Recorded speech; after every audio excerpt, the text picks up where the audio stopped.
Assalamualaikum warahmatullahi wabarakatuh. Perkenalkan, nama saya Zakia Skarmayanti dengan NIM 2403102162 dari kelas 2H Program Studi Manajemen. Pada kesempatan ini, saya akan membuat video wawancara dengan salah satu pemilik UMKM di Kecamatan Maspati. Alamatnya yaitu di Jalan Ki Ageng Turi, Bulusari Kraton, Kecamatan Maspati. Nama kedainya yaitu Kedai The Serok. Video ini saya buat untuk memenuhi tugas pada mata kuliah pengantar akuntansi 2 yang diampu oleh Ibu Wiwin Julianti, SE, SPD, MAK.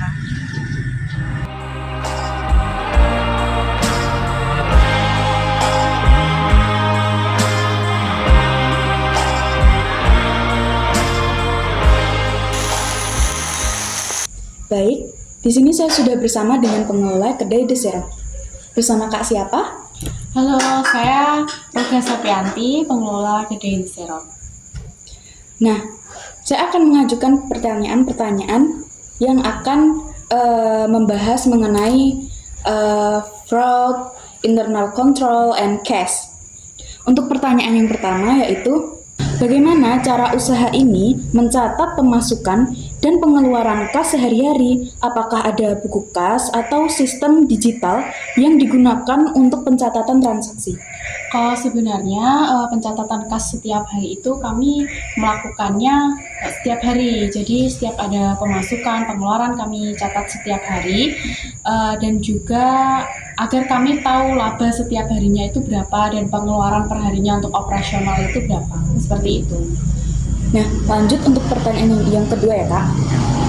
Bagaimana cara usaha ini menangani transaksi tunai dan non-tunai, ataukah memakai kris atau cara dengan transfer bank gitu? Kalau untuk saat ini kami sementara hanya menerima tunai. Kalaupun pembeli melakukan non tunai hanya bisa transfer, tapi untuk kedepannya kami juga ingin menggunakan kris sebagai alat pembayaran gitu. Oh, berarti juga mengikuti perkembangan zaman ya Kak? Oh iya, tentunya. Lalu pertanyaan selanjutnya yaitu, siapa yang bertanggung jawab atas pengelolaan kas di usaha ini? Kalau yang bertanggung jawab tentunya pengelola ya. Kalau untuk mencatat setiap hari, untuk memberikan laporan kepada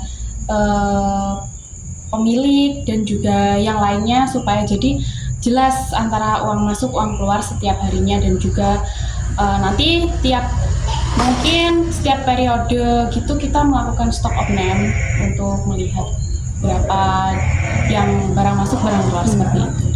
Baik. Lalu untuk pertanyaan yang selanjutnya, bagaimana Anda memastikan bahwa tidak ada kesalahan dalam pencatatan laporan keuangan?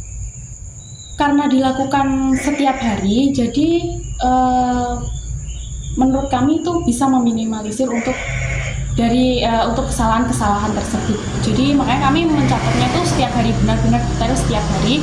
Lalu nanti kami rekap 1 bulan sekali atau berapa bulan sekali seperti itu. Dan untuk keuntungannya tuh biasanya rata-rata berapa ya Kak dalam 1 bulan? Dalam 1 bulan. Kalau untuk keuntungan bersihnya mungkin sekitar 4-5 juta. Kalau untuk yang kotornya? Kotornya sekitar 8-9 juta. Tergolong besar ya? Iya. Untuk pertanyaan selanjutnya, apakah Anda sebagai pengelola membedakan antara kas pribadi dan kas usaha? Tentu saja itu harus dibedakan supaya tidak ada kesalahan saat pencatatan keuangan tersebut. Lalu, pernahkah ada kasus kesalahan pencatatan laporan keuangan dalam usaha ini? Selama ini belum pernah terjadi ya, dan semoga saja tidak terjadi sebab kami melakukannya juga dengan sangat teliti dan terbuka dengan satu sama lain. Lalu untuk pertanyaan yang terakhir ya Kak, apakah Anda sebagai pengelola memahami kesulitan dalam mengontrol kas akibat kurangnya sistem pencatatan yang baik?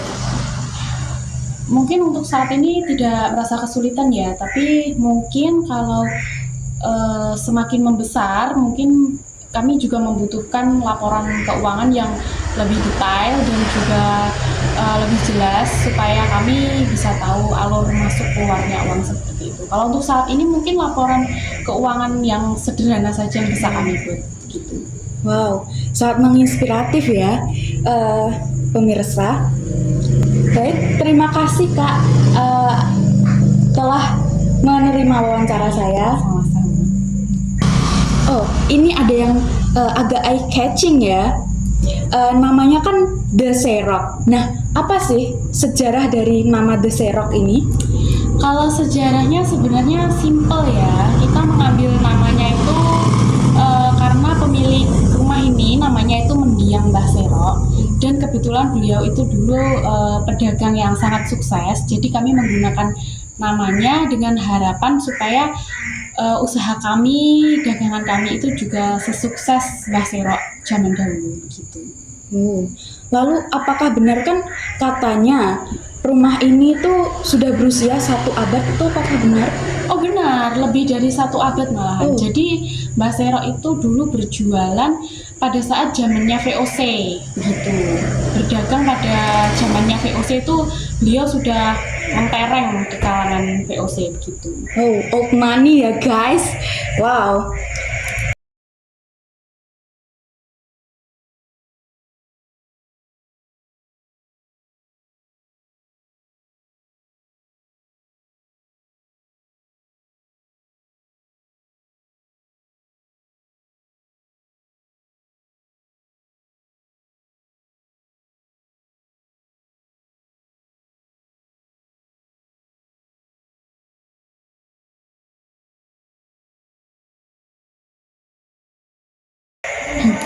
Nah, kesimpulan yang dapat saya sampaikan yaitu pentingnya laporan keuangan untuk keberlanjutan dan keeksisan sebuah bisnis, serta pentingnya pencatatan laporan keuangan yang sesuai dengan prinsip akuntansi.